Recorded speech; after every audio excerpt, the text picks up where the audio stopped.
인생을 여행이라고 한다면, Life is Journey라고 한다면 이제 2023년도 또 새로운 여행이 시작되었습니다. 어느 분이 그러는데요, 10대, 20대, 30대, 40대, 50대, 90대 다 여행의 느낌이 틀리답니다. 그러니까 10대 인생을 여행으로 얘기한다면 그냥 마냥 즐거운 여행, 그렇죠? 10대 한 명, 마냥 즐거운 여행. 우리 20대 또 있네. 20대가 되면 사랑하는 짝을 찾아서 떠나는 즐거운 여행이 될 수 있다고 그러고, 30대, 40대가 되면 이제는 자식에 대한 어떤 부담, 그런 것들로 인해서 조금 힘들지만 즐거운 등산 같은 여행. 50대까지는 좀 그렇겠죠. 그런데 이제 60대, 70대가 되면 안 보이는 게 보이는 여행이래요. 그동안은 너무 분주하고 바빠서 이렇게 아름다운 경치가 있었어? 그래서 60대, 70대가 되면 안 보이는 게 보이는 여행. 근데 80대, 90대가 되면 누군가 좀 찾아봐 줬으면 좋겠다 생각하는 외로운 여행이 될 수도 있대요. 그렇지만 우리에게는 늘 동행하시는 우리 예수님이 계셔서 여러분들의 나이와 상관없이 즐겁고 신나는 여행 될 수 있기를 주님의 이름으로 축복합니다. 아멘. 오늘 말씀의 제목이 뭡니까? 형통의 비결. 형통이라는 말 사실 성경에 거의 안 나와요.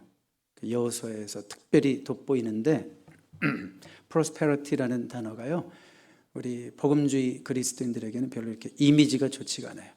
예수 믿고 복 받고, 예수 믿고 복 받고 이러면 prosperity gospel이라고 그래서 에반젤리컬한 사이드에서는 저거 이단 아냐? 막 이렇게도 얘기합니다. 그런데 오늘 성경에 분명히 형통이라는 단어가 있어요. 형통, prosperity, success. 이게 정말 어떤 의미인지는 우리가 나중에 한번 더 깊게 생각해 보도록 하겠습니다. 오늘 우리가 여호수아 1장을 읽으면 여호수아의 어떤 지배적인 감정이 있어요.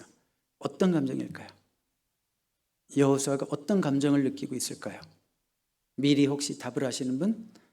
두려움, fear, 두려움. 여러분, 큰 두려움이 있을 때 어떤 말을 들으면 제일 힘이 생길 것 같아요? 어떤 말을 들으면? 두려워 말라. 이 말을 듣는 순간 두려움이 사라질 정도면 믿음이 엄청 좋은 사람이에요. 천둥이 크게 치는 밤에 천둥 소리가 너무 무서웠고 번개가 욱 치는 게 무서워가지고 잠 못 이루고 있는 어린아이에게 제일 힘이 되는 말이 있다면 뭘까요?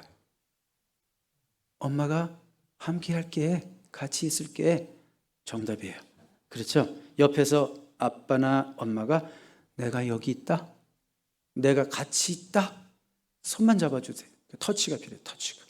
멀리서 먼 방에서 나 여기 있어 이게 아니라 가까이서 내가 여기 있다, 그러면 되는 거예요. 자, 그러면 여러분, 엄마나 아빠가 번개와 천둥 소리를 없애줬습니까? 그건 아니에요. 번개랑 천둥은 그대로 있지만 같이 있어주는 것뿐이죠. 그렇죠? 그때 아이는 더 이상 두렵지 않고 곤히 엄마 품에서 잠을 잘 수가 있겠죠. 여호수아가 정말 두려웠을 때, 뭐 때문에 두려웠는지는 나중에 말씀드릴게요. 정말 두려울 때 들었던 주님의 음성도 역시 뭐였을까요? 내가 너와 함께 있다. 내가 너와 계속 함께한다. 우리 한번 1장 5절과 9절 보세요. 내가 모세와 함께 있었던 것 같이 너와 함께 있을 것임이니라. 여호수아는요, 자기의 스승이요, 리더요, 지도자 모세와 함께 하신 하나님을 너무 생생히 목격했어요. 40년 동안. 아니, 어떻게 저런 일을 할 수가 있을까? 진짜 하나님이 우리의 리더 모세와 함께 하시는구나. 그런 걸 너무 실감했죠. 그렇게 함께 하셨던 것과 같이 이제는 너와 함께 있을게, 이런 음성을 들었어요. 내가 어디로 가든지 내 하나님 여호와가 너와 함께 하느니라. 자, 이런 말씀을 들었을 때는 여호수아에게 큰 짐이 있었을 때거든요. 자, 물어볼까요? 여러분에게. 자, 이 말씀을 듣는 순간 무거운 책임이 없어진 거예요? 여호수아에게? 아니죠. 책임은 여전히 있습니다. 무거운 책임에 대한 두려움이 여전히 느낄 수 있는 상황이에요. 그렇지만 다른 것이 있다면 뭐예요? I'm not alone anymore. 난 더 이상 혼자가 아니구나. 주님이 나와 함께 하시는구나. 그 사실을 느꼈다는 것뿐이에요. 자, 그러면 두려움의 이유가 뭘까요?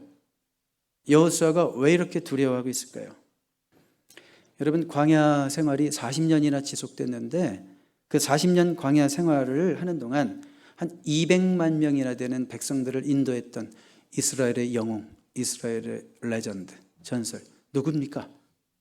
모세죠. 그야말로 레전드예요, 레전드. 모세는. 그런데 모세가 죽고 그 자리를 여호수아가 차지하게 됐죠. 우리 한번 다음 구절 볼까요? 2절. 내 종 모세가 죽었으니 이제 너는 이 모든 백성과 더불어. 이 모든 백성이 몇 명이에요 도대체? 몇 명이라고 그랬어요 제가? 거의 200만 명. 더불어 일어나 이 요단을 건너 내가 그들 곧 이스라엘 자손에게 주는 그 땅으로 가라. 어마어마한 책임이 주어지는 순간입니다. 자, 여러분, 모세는 참 잘했지만 잘할 자신이 있을까요 없을까요? 여호수아가. 모세는 레전드잖아요, 레전드. 모세의 후임자가 되는 게 쉬워요? 여러분, 어떤 직장에 정말 훌륭한 회장님이 일구어 놓은 직장이 있어요. 그러면 그 회장님의 그냥 이름을 댈까요? 뭐 빌 게이츠라고 해봐요. 빌 게이츠의 후임자가 되는 게 쉬워요? 어려워요? 아무나 돼요? 되는 순간 부담스러워요. 왜 하필이면 내 전임이 빌 게이츠야? 어려운 거죠. 어려운 거예요.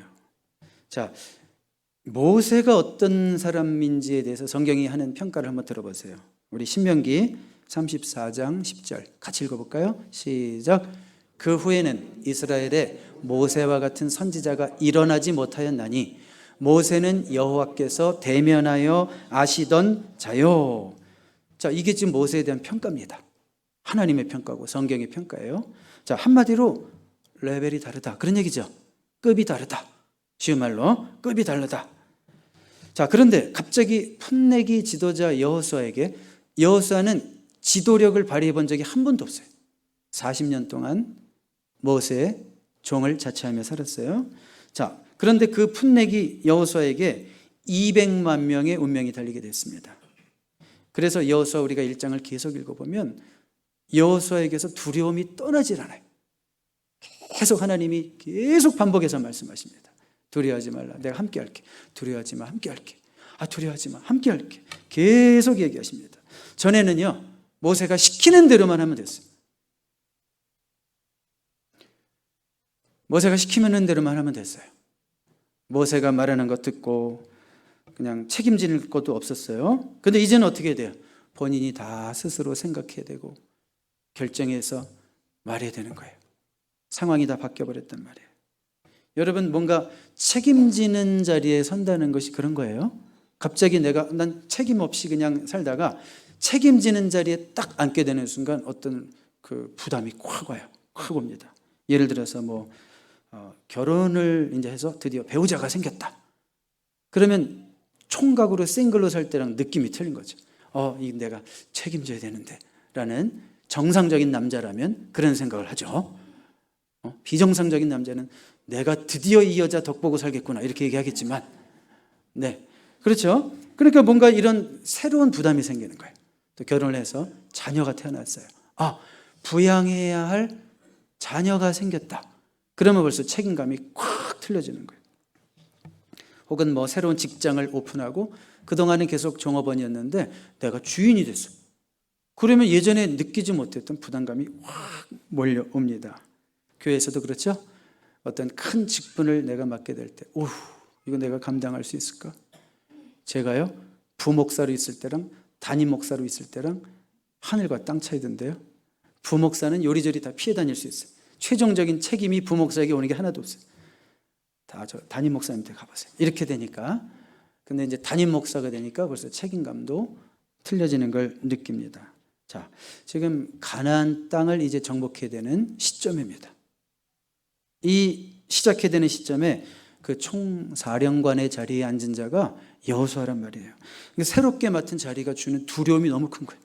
내가 이거 감당할 수 있을까? 모세나 할 수 있었던 그 일을 이거 내가 하다가 이거 백성들 다 4분의 5 흩어지고 뿔뿔이 흩어지고 우리 민족 아예 말살되는 거 아니야? 어마어마한 두려움이 있는 거예요. 200만의 이 민족을 내가 어떻게 끌어갈까? 엄청난 두려움이 있는 거예요. 내가 직분을 맡자마자 교회가 잘못된다고 생각해봐. 이거 보고 내가 꼭 잘못하는 것 같아. 그렇죠? 막 그런 생각이 드는 거예요. 막 부담이 엄청 드는 거예요. 그럼에도 불구하고 하나님은 여호수아를 리더로 세우셨어요. 하나님께서 여호수아를 리더로 세우신 이유가 뭘까요? 여호수아의 남다른 점이 뭐 같아요? 제가 이미 살짝 말씀드렸는데, 자, 여러분, 우리가 한번 1절을 볼게요. 여호수아 1장 1절에 보면 전임자 여호수아와 전임자 모세와 후임자 여호수아 사이에 아주 엄청난 대조가 있습니다. 여기 보시면 여호와의 종 모세가, 모세에게 붙어있는 수식어는 뭐예요? 누구의 종? 여호와의 종. 죽은 후에 여호와께서 모세의 종, 모세의 수종자 눈의 아들 여호수아에게. 자, 여호수아 앞에 붙어있는 수식어는 뭐예요? 모세의 수종자. 그러니까 모세는 하나님의 종, 그리고 여호수아는 사람의 종. 성경이 이렇게 얘기하고 있다고요. 성경이 이렇게 얘기하고 있고, 여호수아 자체도 나는 감히 하나님의 종이라 불릴 수 없습니다. 누구의 종이 되느냐에 따라서 그것도 수준이 틀린 거거든요. 나는 감히 하나님의 종이 될 자격이 없고, 나는 사람의 종이다를 평생 40년을 자처하고 모세의 종으로 살았던 자가 여호수아예요. 여러분, 여호수아 이제 우리가 1장을 읽었는데 계속 여호수아는 모세의 종으로 나와요. 그러다가 저 뒤에 가면 24장쯤에 가서 처음이자 마지막으로, 그것도 한 번, 처음이자 마지막으로 여호와의 종 여호수아 이렇게 나와요. 평생을 사람의 종으로 살다가 마지막에 하나님의 종으로 인정받은 자가 누구라고요? 여호수아라고요. 그는 평생 사람의 종임을 자처하면서 사는 거예요. 나를 하나님의 종으로 생각하지 않고 나는 사람의 종입니다, 이런 자세를 가지고 살 때 하나님이 쓰시는 하나님의 종이 되는 거예요. 그러니까 무슨 얘기하고 싶어요? 제가 절대적 낮아짐, 섬김의 훈련에 패스한 자만이 하나님이 귀하게 쓰시는 자가 돼요. 그런 자들을 통해서 하나님이 교회를 세우십니다. 절대적 낮아짐과 섬김의 훈련을 패스한 자만이 하나님이 쓰시는 귀한 종이 되고 하나님이 쓰시는 일꾼이 되어서 하나님 나라의 역군이 되는 줄로 믿습니다. 자, 이게 여호수아의 그 특징이고 자격 조건이라 이거예요. 하나님 보실 때는 너의 능력도 아니고 너의 경력도 아니고 그런 게 아니란 말이에요. 너의 그 겸손한 섬김과 너의 그 오직한 충성이다. 하나님은 그걸 보신 거예요. 여호수아의 그 겸손한 섬김과 오직한 충성을 보여주는 한 가지 사건을 제가 한번 여러분들에게 소개해 드릴게요. 모세가 하나님이 친히 주시고자 하는 계명을 받기 위해서 어느 산으로 올라갑니까? 출애굽기 막 20장부터 이제 쭉 이어지는데 어느 산으로 올라갑니까? 시내산. 그렇죠. 시내산으로 올라가는데 시내산 중턱까지 유일하게 데리고 간 한 사람이 있어요. 백성들은 절대로 올라오지 말라고 그랬어요. 아무도, 제사장들도 누구도. 그렇지만 유일하게 한 사람만 산 중턱까지 데리고 올라갔어요. 누굴까요? 여호수아죠. 여호수아잖아요. 오늘 여호수아. 그리고 여호수아를 그 산 중턱에 딱 대기시켜 놨습니다. 그리고 모세는 하나님의 인도하심 따라서 계속 올라갑니다. 그리고 나서 하나님의 그 율법을 주시는 사건들, 또 성막 설계도를 주시는 시간들, 자그마치 며칠이 흐를까요? 모세가 저 산 꼭대기에서 하나님과 며칠을 대면할까요? 40일. 그럼 40일 동안 여호수아는 뭐 하고 있었어요? 산 중턱에 혼자 기다리고 있었어요. 뭐 하라고 혼자 놔두신 거예요? 백성들은 저 밑에 있고 여호수아 혼자 그 지루한 시간 왜 안 내려오시는 거야? 내일이면 내려오실려나? 3일째인데 열흘 지났네. 20일 지나도 안 내려오시. 40일 지나도 안 내려와요. 이어지는 내용을 보면 40일째 모세가 내려왔을 때 모세와 여호수아가 그 저 산 밑에서 백성들이 우상짓거리하는 떠드는 소리를 같이 들어요. 그러니까 뭐예요? 여호수아는 40일 동안 그 자리를 떠나지 않았어요. 모세가 이 자리를 지키고 있으라 그랬을 때 그 자리를 탁 지키고 있었어요. 여러분, 그때 저 산 밑에서 무슨 짓거리가 벌어지고 있었다고요? 금송아지를 만드는 우상숭배가 벌어지고 있었어요. 우상숭배에 유일하게 참여하지 않은 사람이 누구예요? 모세 빼고 여호수아죠. 여호수아예요. 왜 여호수아는 그 자리에 가담하지 않았을까요? 충성하는 자리에 있었기 때문에. 충성하는 자리, 순종하는 자리에 있었기 때문에 그 불필요한 죄의 자리에 빠지지 않았고, 그리고 같이 우상숭배에 빠졌더라면 그것이 흠이 돼서 나중에 모세의 후계자가 될 수가 없는 거예요. 하나님은 용서하시지만 사람들은 용서를 안 하거든요. 목사가 죄 지으면 하나님은 용서하시지만 성도들은 용서를 안 하거든요. 목사가 7계를 범했다 그러면 사람들은 사람이 다 그렇지 용서해 줘야지 어떻게 그러지만 하나님은 그러시지만 사람은 그렇게 안 한다고요. 말을 거꾸로 했네. 그래도 나는 안 돼. 우리 교회 목사님이 돈에 횡령을 하고 7계를 범하면 난 안 돼. 사람은 용서 안 해요. 그러니까 하나님이 여호수아를 보호하신 거죠. 보호하셨죠. 자, 어떤 자리에 있을 때 보험을 받았어요? 오직하게 충성하고 그 자리를 떠나지 않을 때, 이렇게 보호함을 받는구나. 여러분들이 오직하게 충성하는 그 자리가 결코 헛되지 않은 거예요. 미래를 위해서 준비되는 시간이라는 걸 알아야 돼요. 다 하나님은 카운트하고 계시는 거예요. 다 이유가 있어서 그런 힘든 시간들을 통과하게 하시는 거예요. 자, 그렇지만 여전히 쉽지 않은 순종의 길을 이제 여호수아는 가게 됩니다. 하나님이 여호수아를 리더로 세우시자마자 제일 먼저 하시는 약속이 뭐냐면, 내가 너에게 이 많은 땅을 다 주겠다 이거예요. 한번 3절 4절 읽어봐요. 다 같이 다시 한번 읽어봐요. 시작. 내가 모세에게 말한 바와 같이 너희 발바닥으로 밟는 것은 모두 내가 너희에게 주었노니 곧 광야와 이 레바논에서부터 큰 강 곧 유브라데 강까지 해쪽 속의 온 땅과 또 해지는 쪽 대까지 너희의 영토가 되리라. 그냥 우리는 쉽게 말해서 그냥 가나안 땅을 주겠다 이렇게 알고 있죠. 근데 우리 여호수아 기자는 좀 더 선명하게 구체적으로 그 땅이 어디부터 어디까지인지 동쪽에서 서쪽까지의 넓이를 이렇게 보여주고 있습니다. 자, 그런데 여러분 한번 생각해 보세요. 그 이스라엘 백성들이 들어가려고 하는 이 땅은 원래 누구 땅이에요? 원래 가나안 족속들이 살고 있었던 그 땅은 원래 누구 땅이에요? 여러분 생각에는 가나안 족속의 땅 아닙니까? 이미 살고 있지 않습니까? 그런데 왜 갑자기 들어와서 내 땅이야 이럴 수 있는 겁니까? 이러지 않겠어요? 여러분 성경에 보면 모든 땅의 소유는 누구에게 있다고 돼 있어요? 잘 모르면 하나님 그러면 답이에요. 자, 여러분 성경에 보면 모든 땅의 소유는 누구에게 속해 있다고 돼 있어요? 하나님. 모든 땅은 하나님 땅이에요. 그러면 지금 그 가나안 땅에 살고 있는 자들도 잠깐 세대로 살고 있는 거예요. 그렇죠? 하나님이 너의 영토가 되리라 하면 그렇게 되는 거예요. 그리고 가나안 족속들은 이미 죄를 너무 많이 져서, 창세기랑 연결시켜서 읽어야 될 부분이긴 하지만 너무 죄를 많이 져서 하나님이 지금 쫓아내셔도 할 말이 없는 자들이에요. 참으시는 거예요. 사실은 이때까지 참으신 거예요.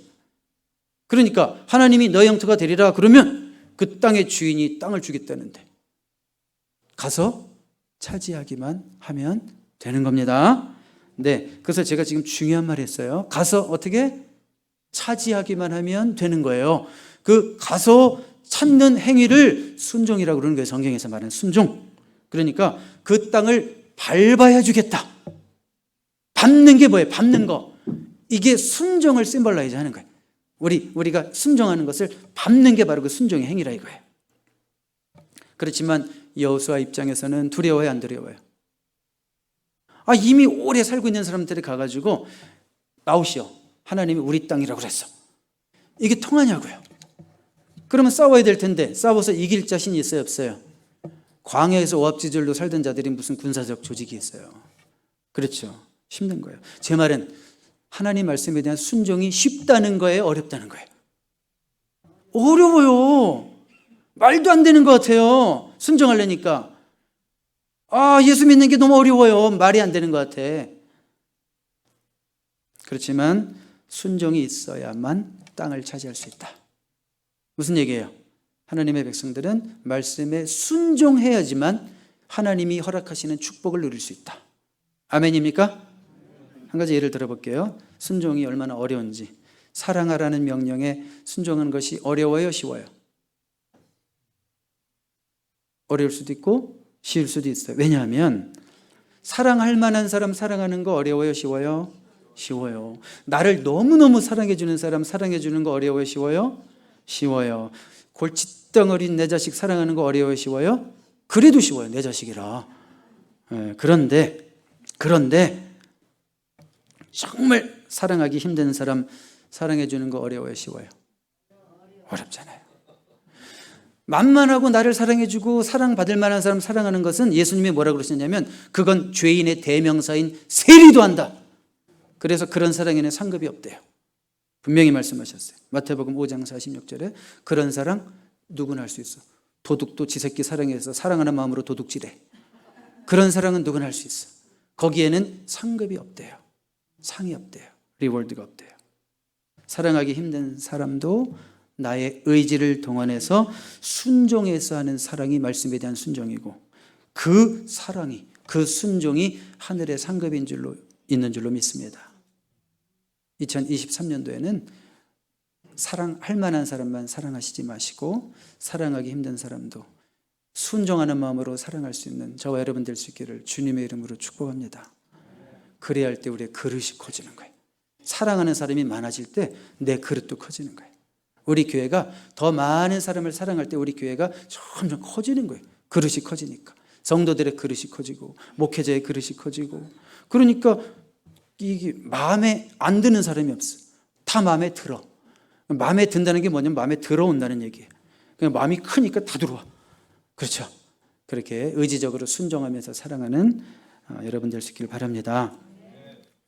자, 분명한 것은 우리 여호수아는 불가능해 보이는 미션을 맡은 겁니다. 자, 불가능해 보이는 미션을 맡은 여호수아에게 하나님이 반복해서 하시는 말, 내가 너와 함께 하겠다. 그리고 또 하나 있어요. 강하라, 담대하라, 두려워하지 말라. 이 두 말씀을 계속 반복해요. 강하라, 두려워하지 말라. 걱정하지 마. 내가 너와 함께 있을게. 두려워하지 마. 내가 진짜 끝까지 함께 할게. 한번 볼까요? 다음 구절 보세요. 우리 5절, 6절, 7절, 9절인데 한번 빨리 읽어봐요. 시작. 내가 너를 떠나지 아니하며 버리지 아니하리니 강하고 담대하라. 오직 강하고 극히 담대하여 내가 내게 명령한 것이 아니냐. 강하고 담대하라. 두려워하지 말며 놀라지 말라. 내 하나님 여호와가 너와 함께 하느니라. 자, 이 말씀을 읽으면서 지금 이 순간, 이 말씀을 듣는 순간 막 마음에 하늘의 평화가 임하고 기쁨이 임하고 두려움이 물러가고 와 정말 기쁘다 하나도 안 두렵다 이런 사람 한 두 분밖에 없을 거예요 여기. 이게 말씀은 말씀인데 들리지가 않아. 이런 몇 마디가 여호수아에게 진짜 위로가 됐을까? 이런 생각을 해봤어요 저는. 이런 몇 마디 한다고 여호수아가 그 두려운 극심한 상황에서 두려움이 그냥 물러갈까? 예를 들어서요, 제가 마음에 너무 힘든 일이 있었다고 생각해봐요. 마음에 너무 힘든 일이 있어가지고 그냥 기도하면서 막 고민하고 있었는데 어떤 집사님이 쑥 지나가면서 제 옆으로 지나가면서 저를 살짝 보면서 목사님 화이팅! 목사님 화이팅! 막 이러는 거예요. 화이팅! 한마디 딱 하는 거예요. 목사님 화이팅! 그 말을 딱 듣는 순간 제 안에 있는 모든 걱정, 근심, 염려, 두려움이 한순간에 싹 날아갈까요? 아니요, 안 날아가요. 그렇지만 또 그 예의가 바른 박 목사가 또 매너상 또 포장된 미소를 지으면서 그 집사님에게 어우 힘이 되네요. 저를 위로해 주시니 힘이 되네요. 이런 말을 하겠죠. 말은 할 수 있겠지만 그 몇 마디로 제가 막 고민하는 큰 문제가 한순간에 날아갈까요? 여러분 이런 말씀 읽는다고 성경 읽는다고 진짜 두려움이 사라질까요? 그 무슨 마술 요술방망입니까? 여호수아가요 이런 말 한마디로 위로가 되는 상황이 아니에요. 슬쩍 지나가는 말 한마디에 막 위로받고 그러네 내가 생각을 잘못했네 이게 안 된다고요. 그래서 하나님의 최종적인 처방이 필요했어요. 말씀을 이렇게 그냥 슬쩍 듣는 거는 안 돼요. 그래서 어떤 명령이 주어지냐면 말씀을 깊게 묵상해야 된다. 슬쩍 지나가는 말씀으로는 네 심장 깊숙이까지 네 저 깊숙한 곳까지 그 말씀이 들어가지 않고 너의 그 문제를 끄집어내서 해결할 수 있는 힘이 없거든. 그래서 내가 너에게 주는 명령이 뭐냐면 처방이 뭐냐면 말씀 묵상이다. 8절 한번 읽어볼까요? 같이 읽어봐요. 시작. 이 율법책을 내 입에서 떠나지 말게 하며 주야로 그것을 묵상하여 그 안에 기록된 대로 다 지켜 행하라. 그리하면 내 길이 평탄하게 될 것이며 내가 형통하리라. 여러분, 묵상 그러면 어떤 거 생각나요? 오, 메디테이션, 뭐 단어도 메디테이션 이러고 싶어. 왠지 좀 조용한 거, 느린 거, 좀 오래 걸릴 것 같은 느낌? 그런 생각 들어요, 안 들어요? 묵상 그러면 명상, 묵상. 누가 좋아해요 이거? 요즘 젊은이들이 이런 거 좋아해요? 트위터에 알파벳 140자 이상만 넘어도 안 읽어요. 그 140자, 평균이 140, 알파벳 140개 트위트. 페이스북에도 누가 긴 글 싫잖아요. 안 읽어요. 제가 페이스북에 한 달에 한 두 번 정도 글을 올려요. 한 번은 짧은 글, 한 번은 긴 글.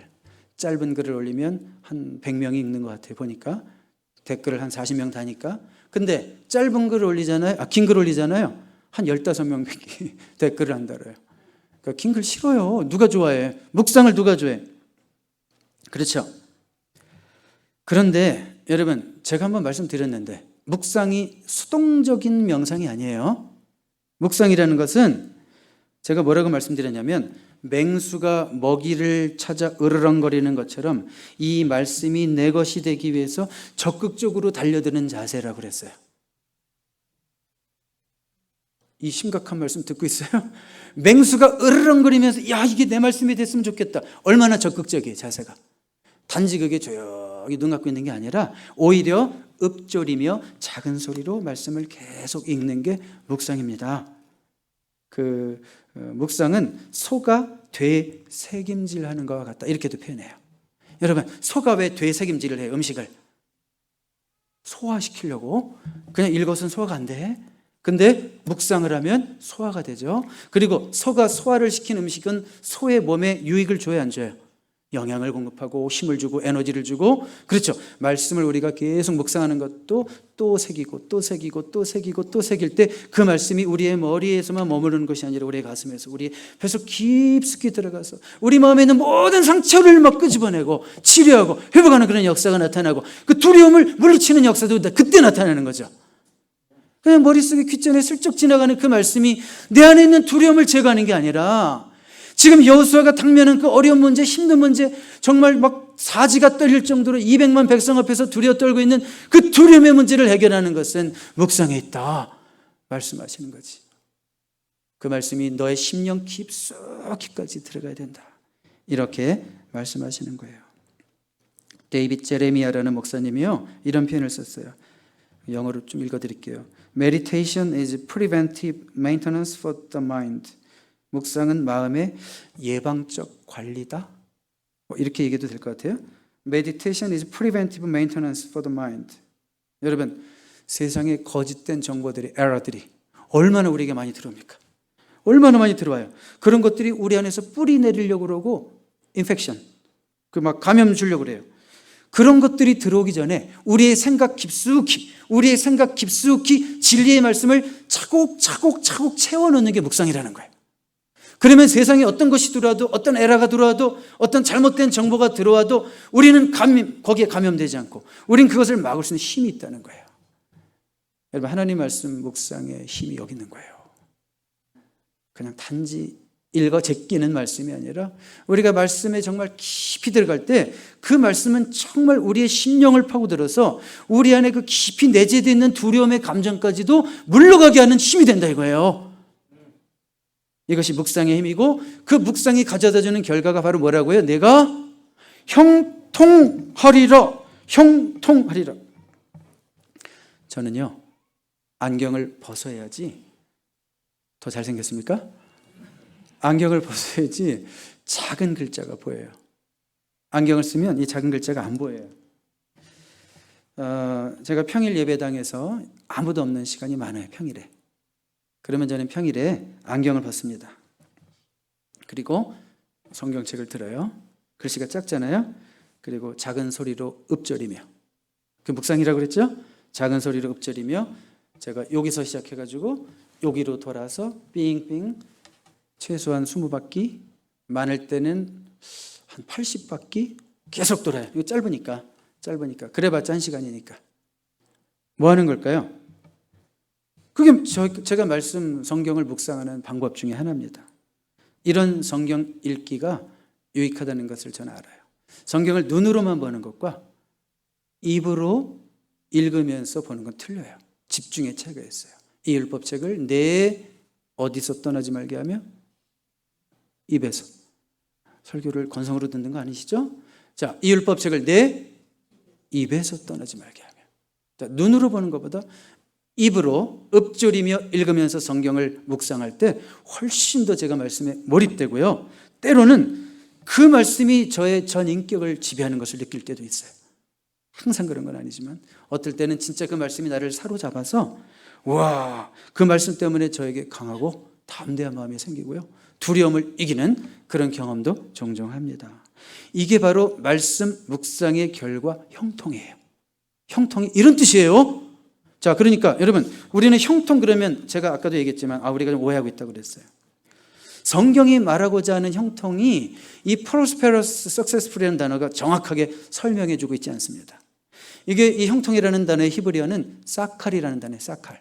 사칼은 무슨 뜻이냐면 첫 번째 깨닫다라는 뜻이에요. 제대로 깨닫다. 두 번째 지혜롭게 행하다 이런 뜻이에요. 세 번째 신중하게 행동하다 이런 뜻이에요. 자, 뭐라고 그랬어요? 세 가지. 제대로 깨닫다, 지혜롭게 행동하다, 신중하게 행동하다. 이게 형통이에요. 하나님의 은혜로 어떠한 외부의 압력에도 그래서 흔들리지 않는 평안한 상태를 유지하는 게 형통이에요. 이 단어 prudence, wisdom. 우리 오늘 영어권이 좀 몇 분 더 계셨어요. wisdom, prudence, 신중함, 지혜로움, 또 peace, 평안함. 그걸 누리는 게 형통이에요. 내가 원하는 거 내 뜻대로 되는 게 형통이 아니라 이거 되게 해주십시오 이게 되는 게 형통이 아니라 정말 말씀 가운데서 peace, 평화를 누리고 prudence, 신중할 수 있고 또 wisdom, 지혜롭게 행동할 수 있는 거. 그게 형통입니다. 오늘 제가 이제 결론을 내리는데요. 설교 서두에서 밤에 천둥소리에 잠 못 이루는 두려운 아이가 가장 위로를 얻는 말이 무엇이라고 얘기했었나요? 내가 너와 함께 있다라는 엄마 아빠의 말이라고 했습니다. 본문에서 주님은 여호수아에게 내가 너와 함께 있겠다라는 말을 반복해서 하셨습니다. 이것은 내가 너와 함께 하겠다라고 하고 느낄 수 있는 그 확신은 오직 말씀의 묵상을 통해서만 오는 거라 이거예요. 말씀의 묵상을 통해서 누리게 되는 그 형통의 골자가 뭐냐면 내가 너와 함께 하마, 이게 믿어지는 거예요. 그러니까 말씀 묵상을 통해서 얻는 최고의 유익이 뭐냐면 내 인생이 뭐 잘 풀리고 내 뜻대로 되고 이런 게 아니라 하나님이 지금도 나와 함께 하시는 거를 처절하게 깨닫고 느끼고 확신을 갖고 담대함을 갖는 게 형통이라고요. 그냥 여러분들이 아멘 안 해줘서 못 알아듣나 싶어서 목소리가 올라갔어요. 여러분, 주님이 언제나 함께 하시니 어떤 상황 속에서도 평안을 누릴 수밖에 없고, 주님이 언제나 함께 하신다는 생각이 확실하니 지혜롭게 행동할 수밖에 없고, 주님이 언제나 함께 하시니 실수하지 않고 신중하게 말하고 신중하게 행동하고, 중요한 사람 만나서 사업적으로 중요한 사람 만나도 그 사람에게 꼭 필요한 말을 하게 되고 그러지 않겠어요? 그러니까 성경적으로 형통한 사람이 결국은 prosperous, successful, 성공하지 않겠어요? 당연한 거 아니겠어요? 그러니까 우리는 현상보다 본질이 더 중요한 거예요. 아이고 하나님 뭐 집 사게 해주세요, 뭐 차 사게 해주세요, 뭐 이런 게 아니잖아요. 주님이 함께 하시면 모든 현상은, 본질이 해결되면 모든 현상은 다 선물로 따라오게 될 줄로 믿습니다. 자, 2023년도 한 해 오늘 여호수아 1장 말씀으로 시작했습니다. 오늘 말씀을 우리가 마무리하면서 어떤 단어를 기억해야 되겠습니까? 여기 나와 있는데요. 어떤 단어를 기억해야 되겠습니까? 묵상과 형통을 기억하십시오. 자, 묵상은 겨우 하나님 말씀 스쳐듣는 것이 아닙니다. 여러분, 2023년도 읽는 말씀, 듣는 말씀, 또 주의 종을 통해서 선포되는 말씀 한마디도 놓치지 마십시오. 그 말씀을 통해서 여러분 인생에 큰 영향을 받으셔야 됩니다. 그 말씀이 여러분의 삶을 지배해야 됩니다. 그 말씀이 여러분들의 삶을 지배하는 단계까지 들어가려면 단지 말씀을 읽는 차원이 아니라, 듣는 차원이 아니라 묵상하는 차원까지 들어가야 됩니다. 그리할 때 여러분 전 인격 깊숙이 그 말씀이 역사해서 여러분 심령에 그 여러분들을 괴롭히는 상처의 뿌리를 뽑아낼 겁니다. 두려움을 이기게 할 것입니다. 그것이 하나님께서 우리에게 허락하신, 약속하신 형통입니다. 형통한 한 해가 되기를 주님의 이름으로 축복합니다. 기도하겠습니다. 하나님 아버지, 감사를 드립니다. 때로는 환경이 내 편이 아닐 때도 있을 것입니다. 그러나 하나님이 항상 내 편이심을 믿습니다. 그러므로 우리의 삶이 항상 형통할 수 있음을 고백하는 우리가 되게 하여 주시옵소서. 어떤 상황 속에서도 쉽게 흔들리지 않고 지혜롭게 행할 수 있는 은사 가족들 되게 하여 주시옵소서. 내가 너와 함께 있다. 이 말씀이 우리의 심령에 깊숙이 들려오는 한 해가 되게 하여 주시옵소서. 내가 너를 도우리라. 이 말씀이 우리 심령 깊숙이 들려오는 한 해가 되게 하여 주시옵소서. 예수 그리스도의 이름으로 기도드립니다. 아멘.